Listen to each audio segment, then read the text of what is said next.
Quando eu faço esse gesto assim, o que você entende? Você pode entender que eu estou falando glória a Deus e louvando. Mas se um ladrão aponta uma arma para mim, eu faço assim. E aí eu nem sei, aí eu, em vez de estar louvando, eu vou estar clamando, Senhor, tem misericórdia. Normalmente em guerra, quando uma parte se rende, eles levantam uma bandeirinha branca para dizer, não atira não, nós estamos aqui nos entregando, estamos nos rendendo, reconhecemos a nossa derrota e precisamos de vocês. É essa a ideia. Irmãos, nós vamos conversar hoje sobre uma rendição total. Agora é interessante. Nessa rendição, nós estamos numa guerra e hoje é uma noite de você se render. E qual é a ideia? É você se render porque você já perdeu essa batalha. Você já perdeu. É a batalha contra o pecado. Você vai falar, mas pastor Edson, eu não perdi, perdeu. E se você não disser que perdeu, você está perdido. Porque é exatamente nessa perda que você ganha a salvação em Cristo. É exatamente quando você reconhece o poder do pecado na tua vida, é que você reconhece que precisa de algo sobrenatural e maior, e aí entra o poderzão de Deus. Amém? E a base da nossa conversa hoje é Gálatas 2:20. Está com a sua Bíblia aí? Abra a sua Bíblia. Gálatas, capítulo 2, versículo 20. É um versículo muito conhecido, mas nós vamos tentar aplicá-lo um pouco mais profundamente na nossa vida. Gálatas 2:20 diz assim: fui crucificado com Cristo. Assim já não sou eu quem vive, mas Cristo vive em mim. A vida que agora vivo no corpo, vivo-a pela fé no Filho de Deus, que me amou e se entregou por mim. Vamos ler todos juntos? Vamos lá, todo mundo comigo? Fui crucificado com Cristo.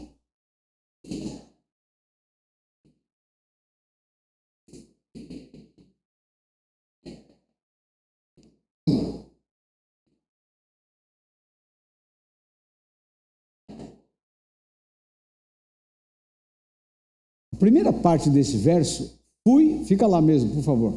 Fui crucificado com Cristo. Isto é pontual. No momento em que você reconhece o seu pecado e entrega sua vida a Cristo, você tem uma experiência chamada novo nascimento. E a Bíblia diz que o nosso velho homem foi com ele crucificado. Então eu já fui crucificado com Cristo. Isso quer dizer que eu estou morto. Amém, defuntos? Estou morto. Mas a segunda parte do verso diz: assim, já não sou eu quem vive, mas Cristo vive em mim. Eu estou morto, mas eu tenho vida. Eu estou morto porque o meu velho homem foi crucificado. E agora eu tenho vida porque Jesus me deu vida eterna. A gente está falando de avivamento, eu recebi a vida de Cristo. Amém? Mas o resto do versículo é o que eu quero aplicar no nosso coração hoje. Olha o que ele diz: a vida que agora vivo no corpo, eu vivo pela fé no Filho de Deus, Jesus Cristo, que me amou e se entregou por mim. Qual é a ideia? Pontualmente eu morri, fui crucificado, Cristo vem, vive em mim. Mas nessa caminhada, essa questão de dizer aqui, a vida que agora vivo no corpo, vivo pela fé, indica que nós estamos numa caminhada.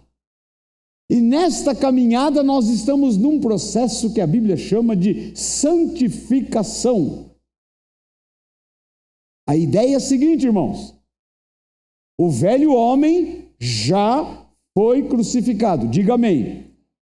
O problema são os procedimentos desse velho homem que continuam martelando na nossa cabeça.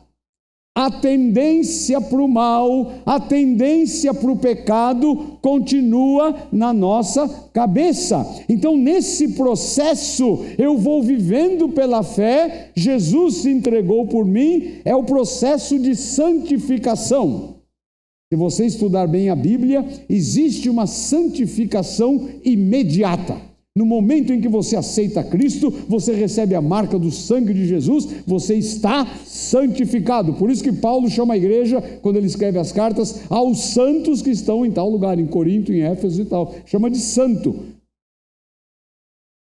Então existe uma santificação imediata.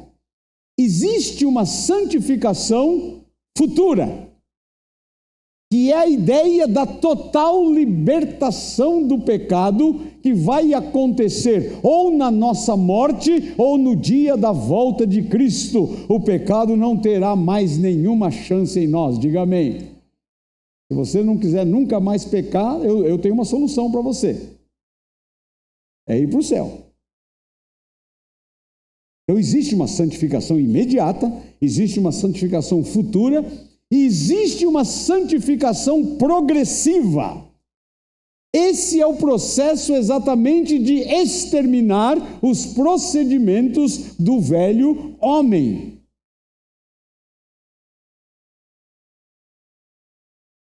Já estou crucificado com Cristo. Toca em frente. A rendição total é a porta de entrada para a vida abundante que o Senhor Jesus promete para nós. Você não vai experimentar esta vida cheia de Jesus, cheia de propósito, enquanto você não fizer uma rendição total. Mas eu sei que você vai dizer: pastor, já fiz. Não fez. Não fez. E eu explico por quê. Porque esta rendição total implica nesta crucificação, nesta exterminação dos procedimentos do velho homem. Toca em frente que nós vamos tentar entender. Você vai ter ou a vida centralizada no teu egoísmo, ou a vida centralizada em Cristo. E eu sei que se eu perguntar aqui: irmão, a tua vida está centralizada em Cristo? Vai falar: aleluia, tá? Não tá. Irmãos, é um perigo quando nós não entendemos que nós estamos com a nossa vida centralizada em nós mesmos.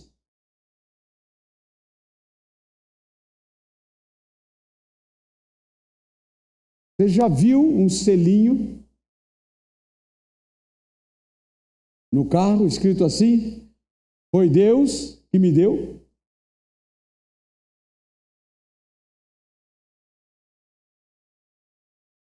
Quem é aí o sujeito dessa frase? É Deus ou me? Deus me deu. A frase correta para o verdadeiro crente, sabe qual deveria ser? Eu dei para Deus. Eu dei para Deus esse carro, se é o carro que ele está falando. Eu tenho dificuldade de entender. Quando ele falar: foi Deus que me deu o quê? É o carro? Ah, é o carro? Como é que você sabe que é o carro, irmão?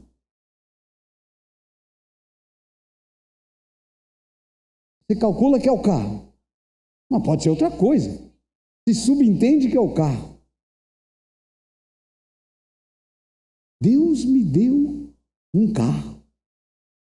E só falta escrever embaixo: eu mereço. Irmãos, alguns hinos que a gente canta aqui na igreja são pura prova que a centralidade sou eu e não Deus.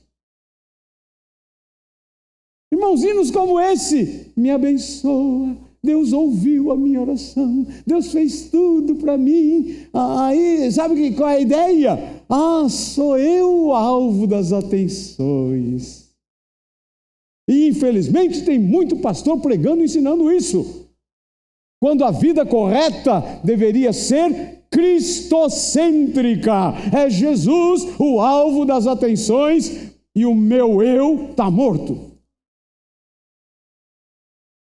Irmão, quando você começa com muita autocomiseração, coitadinho de mim, ninguém me ama, ninguém me quer. Como é que vai, irmão? Ai, tá mal, pastor, eu queria tanto que Deus fizesse isso para mim. Ai, que vontade de falar, você sabia quanto que Deus quer que você faz para Ele? Uma vez eu estava orando, Senhor, eu quero mais de Ti, eu quero mais de Ti. Foi muito claro, Deus falou, eu também quero mais de Ti. Sabe qual é a ideia? Irmãos, nós somos egocêntricos. Nós queremos ser o alvo da atenção, a gente quer a bênção, a gente quer a vitória, a gente quer a prosperidade, a gente quer que a nossa ideia seja aceita, a gente quer mandar em casa, quer que a mulher e os filhos façam tudo que a gente gosta e nos agrade. E depois diz, a minha vida é cristocêntrica. Não é. Porque se ela é cristocêntrica, o eu morre. Toca em frente, por favor. Nós temos que, nessa rendição, primeira coisa, entregar o pecado sólido e real. Deixa eu explicar o que é esse negócio de sólido e real. É o que é pecado para valer. Irmão, se essa mensagem de hoje você aprender e realmente entender, a tua vida nunca mais será a mesma. Nunca mais. Porque quando você entrega o pecado sólido e real, você vai ter uma visão mais profunda do que é o verdadeiro pecado. Irmãos, infelizmente nós nos concentramos nas ações. Mas se você estudar bem a Bíblia fala sobre o corpo do pecado. A Bíblia fala que Jesus se fez pecado por nós. Não está falando das atitudes de pecado, mas está falando o que a Bíblia chama de... a teologia chama de pecado original. Sabe o que quer dizer isso? A gente nasce em pecado.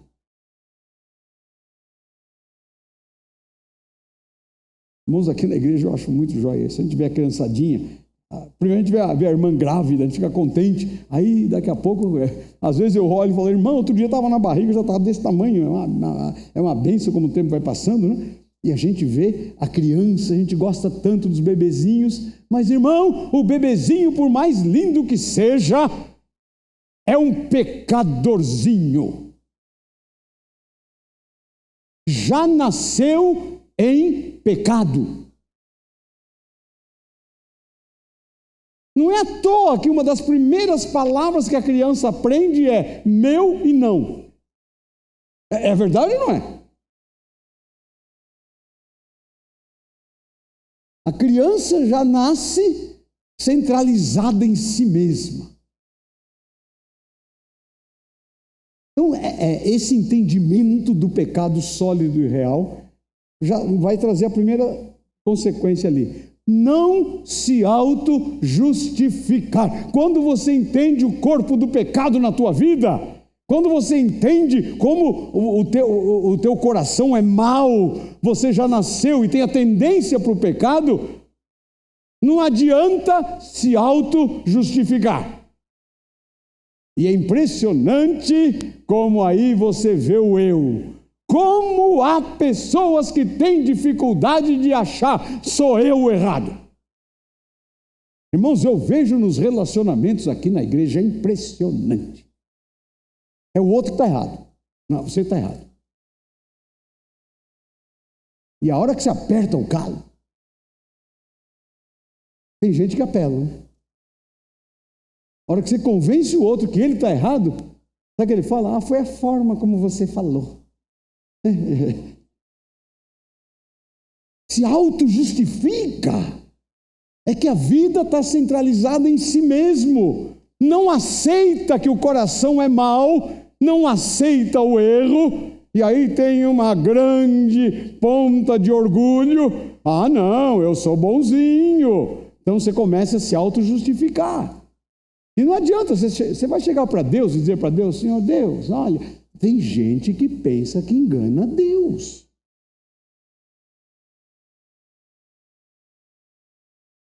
Senhor, foi ela. Foi o diabo. Foi a carne. Foi não sei quem. E Deus fica lá olhando, esperando você falar, fui eu. Fui eu. Irmãos, e quando você fala fui eu, você começa a entrar na vida abundante. Você começa a entrar na verdadeira vida cristã. Sou eu quem está errado. Não se justifica. Outra coisa, não adianta apresentar também o seu senso de bondade, honestidade, nem seus esforços para fazer o melhor. Sabe quando você chega para Deus, Senhor Deus, olha, eu dei uma escorregada lá, mas o Senhor sabe. Quer ensinar a Deus? O Senhor sabe que eu não falho no meu dízimo, que eu não falho na oferta missionária, eu sou um bom marido, blá, blá, blá, blá, blá, blá, blá. E Deus está dizendo, daqui a pouco eu te vomito da minha boca. É sério. Irmãos, é impressionante isso. Comecinho do meu ministério, eu ainda era pastor auxiliar aqui nessa igreja. Houve uma pessoa que era líder da igreja. E, gente, a coisa estava meio complicada. Você tem uma ideia, ele era tesoureiro da igreja, era professor da escola dominical, não sei o quê, e a classe dos jovens, ninguém vinha, e eu fiquei pegando no pé dos jovens, mas por que vocês não vêm, gente? O que está acontecendo e tal, né? Aí teve um dia que um abriu o coração e falou, fulano de tal, todo mundo fala que ele está em adultério. Eu falei, como? Isso é uma acusação séria para um líder da igreja? Não, a turma fala. Eu falei, irmão, nós temos que orar para Deus fazer explodir esse negócio. Irmão, quando você ora, Deus explode. Deus explode. O mensalão está explodindo. E você pensava que era só no PT? Pegou o PSDB. Você viu? Pegou o Fernando Henrique também. A igreja orando. Irmão, toda vez eu estou igual um pentecostal. Aleluia, glória a Deus. Porque cada vez que eu ouço notícia, eu falo, nós oramos para Deus trazer à tona esquemas de corrupção. E Deus está fazendo estourar. Quando você ora, Deus faz. Não deu outra, nós oramos e explodiu o negócio. Explodiu, foi aquela confusão. Eu fui lá conversar com esse irmão para tentar ajudá-lo. Realmente, eu era um jovenzinho. Ele tinha idade para ser meu pai. Mas, afinal de contas, eu, como pastor, novinho ali, eu queria ajudar o irmão. Fui lá. Quando cheguei lá, falei, irmão, eu vim aqui para conversar com o irmão, orar com o irmão, ajudar. Ele falou bem assim, você ainda é um menino. Não, tudo bem, mas o menino também ora, vamos conversar. Aí ele começou mostrando senso de bondade, senso de honestidade e esforço para fazer o melhor.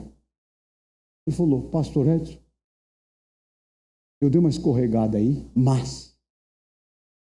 Ele começou falando, sabe o que para mim? Eu casei todas as minhas filhas virgens.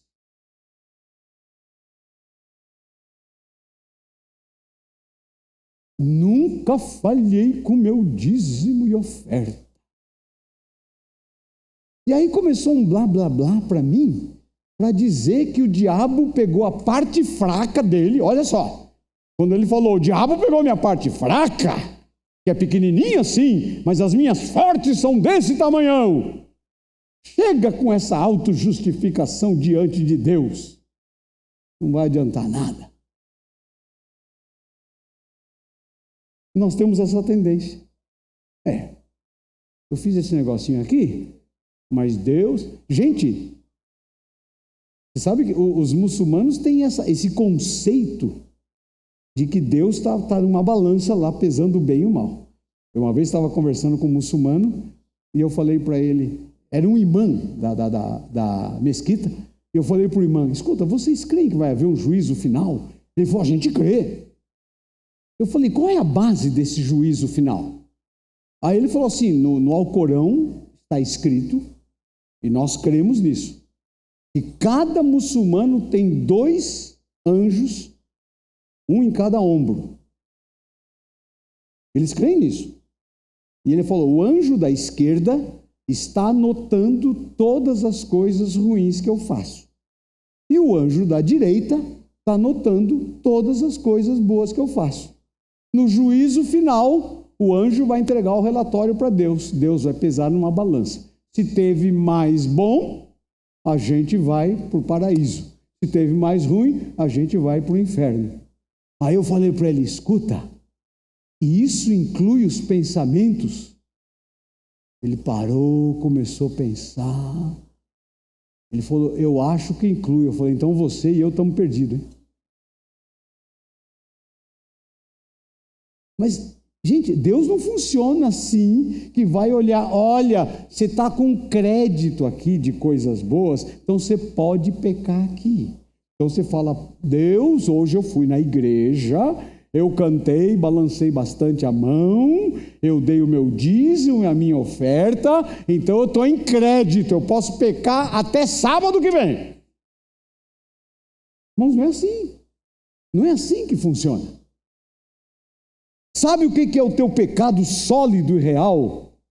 Não são as atitudes que você está tomando. Olha o próximo verso. Aqui tem um negócio muito sério. Clica para mim lá, meu jovem.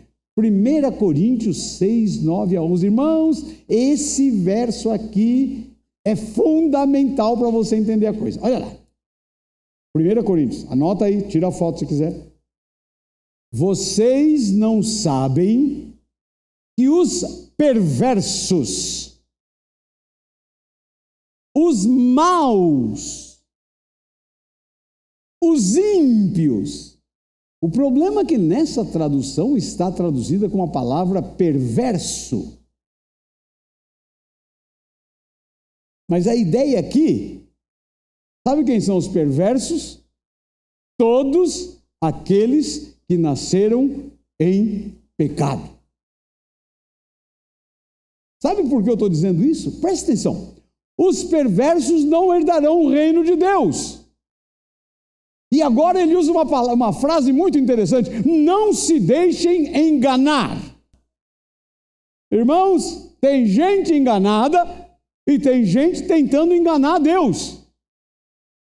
Não se deixem enganar. Aí ele começa a fazer a lista do que os perversos fazem. O problema aqui não é a lista que Paulo pôs aí na Bíblia. O problema é a perversão. Eu não sei se você está andando comigo. Está entendendo o que eu estou dizendo? É por isso que o apóstolo Paulo, a Bíblia Sagrada, coloca tudo no mesmo pé de igualdade para mostrar a perversão. E ele começa assim com as coisas mais cabeludas. Olha lá. Não se deixe enganar. Nem imorais, nem idólatras, nem adúlteros, nem homossexuais ativos ou passivos. Vai para o 10. Nem ladrões, nem avarentos, nem alcoólatras, nem caluniadores, nem trapaceiros herdarão o reino de Deus. Sabe o que Paulo está dizendo aqui? Os perversos não herdarão o reino de Deus. Ele está falando do pecado genérico, do corpo do pecado. E você quer uma boa palavra para isso? É o egoísmo. Porque quem faz todas essas coisas está mostrando um egoísmo. Volta lá no 9, por favor. Você vai começar comigo aí dizendo, pastor, eu acho que eu não sou perverso. Pastor, eu acho que eu não sou mau. Pastor, eu acho que eu sou bonzinho. Você já está, olha o eu, está se justificando. E aí você começa, não se deixe enganar, você começa a ver as atitudes. Nem imorais. Pastor, graças a Deus, eu não sou imoral. Segundo, nem idólatra. Graças a Deus, pastor, eu fui liberto de tudo quanto é idolatria. Aí você fala, nem adúltero. Pastor, graças a Deus, eu nunca adulterei, eu sou fiel à minha esposa. Nem homossexuais, passivos ou ativos. Pastor, graças a Deus, eu não sou homossexual. Mas tem gente que quer dizer que homossexual é doença, não sei o quê. Aqui está bem claro que é perversidade. Mas vai em frente. Pastor, eu não sou ladrão. Tá certo que uma vez eu fiquei com o troco do pão. Tá certo também que uma vez a moça do caixa errou e eu vi, mas não falei nada e embolsei. Mas foi ela que errou. Olha só, ela que errou, eu não. Eu achei que foi uma oferta que o Senhor me deu.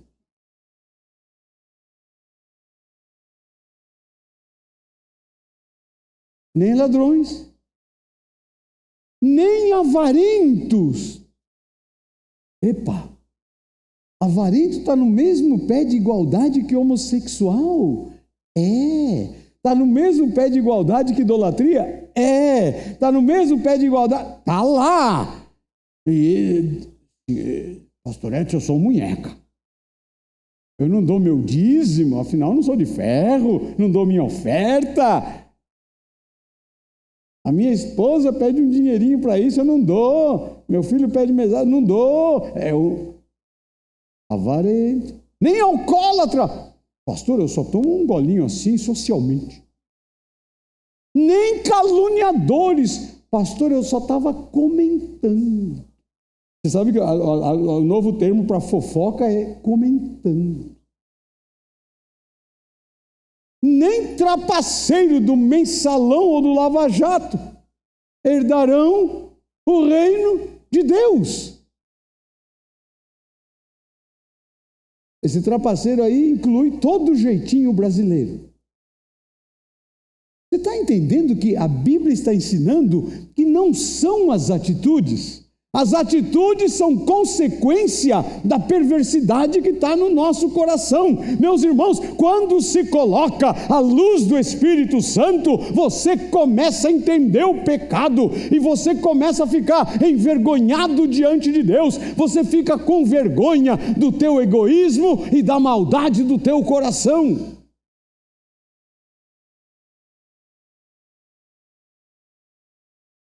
Uma vez aqui na igreja, nem tinha construído esse prédio. Eu estava naquele prédio antigo. Eu me lembro, o Zezinho, hoje é pastor Zezinho, ele era zelador da igreja, morava aqui do lado. E teve um dia que eu estava aí com ele, não sei o quê. Aí tinha uma salinha lá embaixo, sabe aqueles porão que ninguém abre?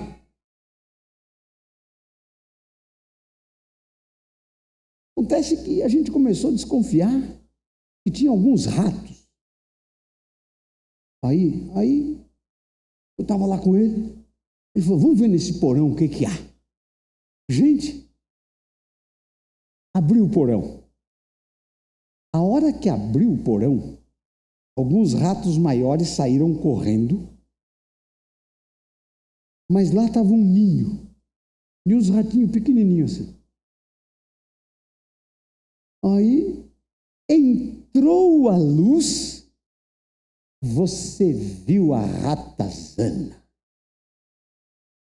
Abriu a porta, você sentiu o cheiro do pecado. Irmãos, uma coisa horrível. Enquanto a porta estava fechada, enquanto estava lá dentro, haviam algumas manifestações de ratos fora. E isso é uma pura ilustração da minha e da tua vida. Às vezes você diz, eu faço uma coisinha aqui às vezes, de vez em quando eu dou um negocinho ali, mas a hora que abrir a porta, que entrar a luz de Jesus, a hora que entrar a convicção do Espírito Santo, você vai falar, uau, tem umas ratazanas aqui, tem um ninho de rato no meu coração, e eu preciso limpar isso.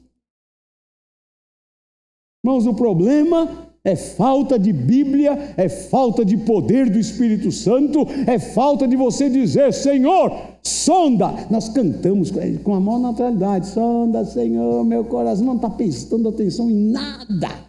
Sonda meu coração, sabe o que quer dizer? Senhor, abre a porta, bota a luz, mostra as ratazanas que estão lá dentro. E a hora que Deus mostra, você começa a sentir vergonha, um horror, tenta fugir de Deus, você fica com vergonha.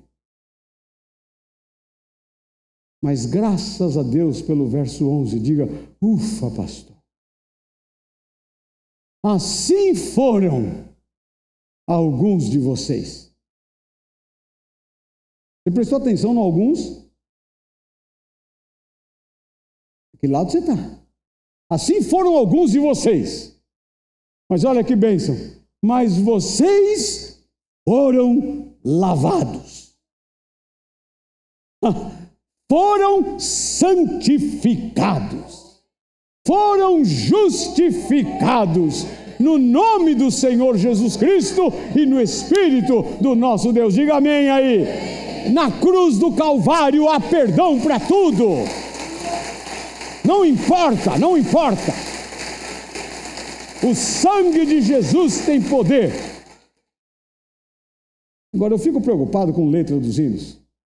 Hoje cantamos aí, o sangue de Jesus tem poder para curar. Pensar bem, isso é uma heresia.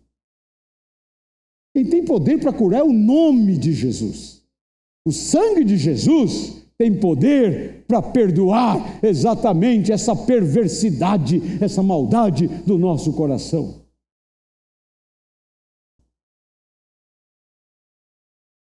Amém? Você entendeu o negócio? Então o negócio é esse corpo do pecado, essa perversidade. Agora, irmãos, eu sei, nós temos mecanismos de defesa. Como é difícil dizer eu errei. É só você lembrar a última discussão que você teve com a tua esposa.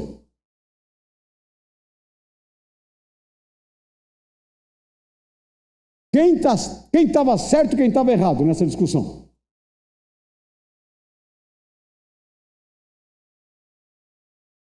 Entende?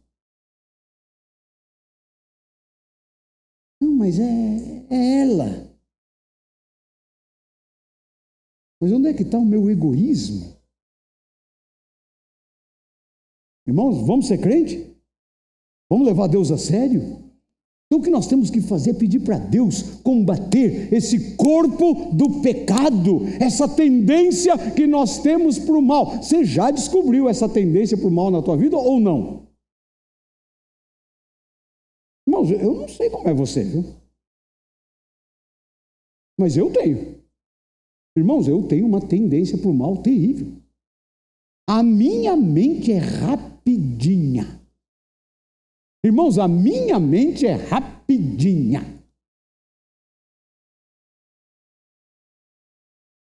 Posso confessar um pecado aqui? Pode ou não? Escuta isso, só para você ver a velocidade da minha mente. Quando eu estava com a vida errada, eu era daquele tipo que eu vinha cruzando com uma mulher na rua, depois que a mulher passava, eu fazia assim, de baixo para cima e de cima para baixo. Eu era assim. Jesus me libertou. Amém? Então hoje o que eu faço? Às vezes você cruza, e infelizmente as mulheres estão usando umas roupas aí que está complicado, mas então estou andando lá. Aí às vezes aparece uma mulher bonitona assim de longe, e como diz o Billy Graham, na primeira olhada, então eu fico naquela luta interior, né? O meu a maldade do meu coração diz, olha de baixo para cima e de cima para baixo. Pois eu falo, não, eu não vou entristecer o Espírito Santo, eu não vou pecar, eu não vou ser infiel à minha esposa, eu vou passar reto. Amém? Mas escuta isso, teve um dia, eu estava no shopping,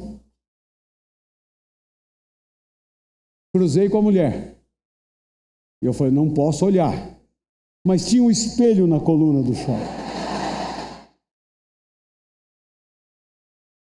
Vou olhar para frente.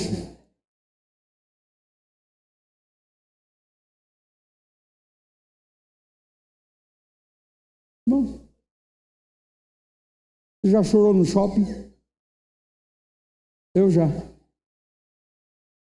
E o Espírito Santo falou, Foi interessante, só para me mostrar. Veja bem, Deus não me deu um tiro, Deus não falou, perdeu a salvação. Então Deus falou, meu filho, você está vendo a tua tendência para o mal?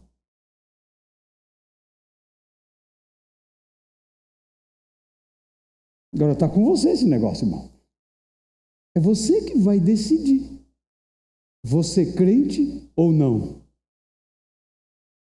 Agora, irmãos, eu descobri uma coisa. É uma dependência total de Deus. Logo no comecinho da minha vida cristã, eu falei para Deus, Senhor, por que o Senhor permite tentações? E eu achei que quando casasse ia assumir as tentações. E eu achei que quando fosse ficar velho ia assumir as tentações. Lembro do pastor Ari Veloso, foi meu discipulador. E o Ari Veloso uma vez contou para mim que ele foi num congresso sobre oração e o pregador desse congresso era o A.W. Tozer, que é um sujeito da linha das igrejas independentes, mas um homem de oração, sabe? E ele foi no congresso, ouviu a pregação. Quando o pastor Tozer acabou de pregar, ele falou, gente, agora nós vamos orar. E ele contou para mim que ele era novinho na fé, ele queria servir a Deus, queria conhecer e tal, né? E aquela história que o pessoal fala hoje, deixa eu pegar a unção, né? Então, na hora de ajoelhar, esse pastor Tozer desceu do púlpito, ajoelhou ali na frente, ele foi lá correndo e ajoelhou do lado do Tozer. Ele falou, uau, que honra. Ele falou, eu quero aprender com esse homem como é que ora. E ele esticou o ouvido para ouvir o que o homem estava orando. Velhinho. Senhor, tantas tentações sexuais, me ajuda a ser santo como o Senhor. Controla o meu olhar, controla o meu pensamento. Ele abriu o olho para ver, é o Tozer mesmo que está orando aí.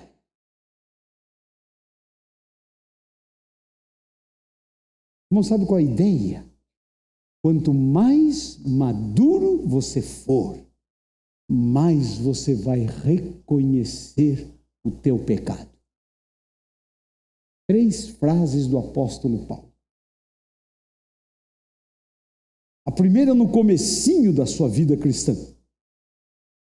Sabe o que ele falou? Eu sou o menor dos apóstolos. Estava humilde, não estava? Da turma toda aí, eu sou o menor.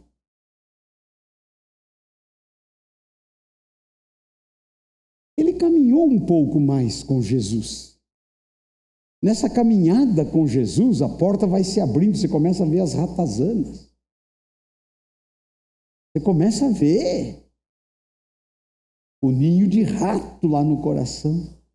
E o apóstolo Paulo, então, na metade da sua vida cristã, sabe o que ele falou? Miserável homem que sou. Gente, eu estou falando do Paulão da Bíblia. Sabe o que ele disse? Miserável homem que sou. Passou mais tempo andando com Jesus, o Espírito Santo abrindo a porteira, mostrando as ratazanas lá dentro, e no finalzinho do seu ministério, velhinho Paulo, escrevendo para Timóteo, orientando o seu discípulo Timóteo, sabe o que ele disse? Jesus Cristo veio para salvar os pecadores, dos quais eu sou o principal. Impressionante, gente. Como é que o apóstolo Paulo, um homem usado por Deus, cheio do Espírito Santo, como é que ele pode dizer isso? Eu sou o principal dos pecadores dessa terra. Sabe o que é isso? Mais luz e menos ratazana, diga amém. Irmão, sabe qual é a ideia? Você quer ser parecido com Jesus? Você tem que começar por aqui. Senhor, primeiro eu me rendo, eu não vou me justificar de mais nada. Nessa rendição eu reconheço a minha derrota, eu reconheço a minha maldade, eu reconheço a minha perversidade. Ó Deus, muda as coisas. E ele começa a botar luz. Ele vai pondo luz. Ele vai pondo luz. Aí o que acontece? Aí eu começo a ver maturidade. Quando alguém vem para mim, pastor, está difícil. Fala, amém, irmão, você está crescendo. Agora, quando alguém vem para mim, pastor, foi ele. Tá bom, bebezinho. Vamos ajudar. Quem? É impressionante, irmão. Eu vejo, às vezes, discussões. Eu, às vezes, no aconselhamento, sou obrigado por duas pessoas que estão em contenda. Irmãos, como eu vejo a carnalidade, como eu vejo o pecado, a perversidade. Mas, em alguns casos, eu vejo maturidade. Alguns chegam na discussão, pastor, eu estou errado. Eu quero pedir perdão para o irmão. Quero pedir perdão para a irmã. Eu não sei como é que pode. Crente que tem uma contenda e fica sem consertar. Eu tenho dificuldade. Não, eu não tenho muita dificuldade, não. Não posso julgar, mas aparentemente está me mostrando que nunca foi crente. Porque quem tem o Espírito Santo, ele mostra, você está errado, vai lá e conserta. E eu até oriento no meu livro, Libertação da Culpa, eu escrevo, se você puder, vai pessoalmente. Se não puder, telefona agora, conserta agora, para viver em paz. Toca em frente. Eu vou ser rapidinho aqui, nós vamos embora. Entregue o seu pecado sólido e real, e você receberá em troca uma justiça sólida e real. Sabe qual é a ideia? Essa perversidade que há na tua vida, você tem que crer nisso. Jesus já levou para a cruz do Calvário. Eu estou justificado pela fé e ponto final. O que eu tenho que tratar agora é com esse meu ego grandão aqui. Toca em frente. Nessa rendição total, você tem que entregar bens e direitos. Se eu estou morto com Cristo, eu não tenho nem direito nem bens. E aqui que dá a contenda. Já reparou? A contenda está no direito e nos bens. Ah, é meu. Pegou de mim. É aí. Ah, eu tenho direito disso. Você já viu defunto com direito? Morri, eu não tenho mais direito. Ah, não, pastor, eu tenho direito. É impressionante. Tem gente que fala para mim isso. Pastor, eu dou meu dízimo, então eu tenho o direito de sentar na cadeira aí. Falaram para mim já isso. Eu dou o dízimo, eu tenho o direito de estacionar a qualquer hora aí no estacionamento. Morre, irmão. Não tem direito. Vai em frente. O direito você tem que trocar pelo fruto do Espírito. Leiam comigo, por favor, todo mundo. Mas o fruto...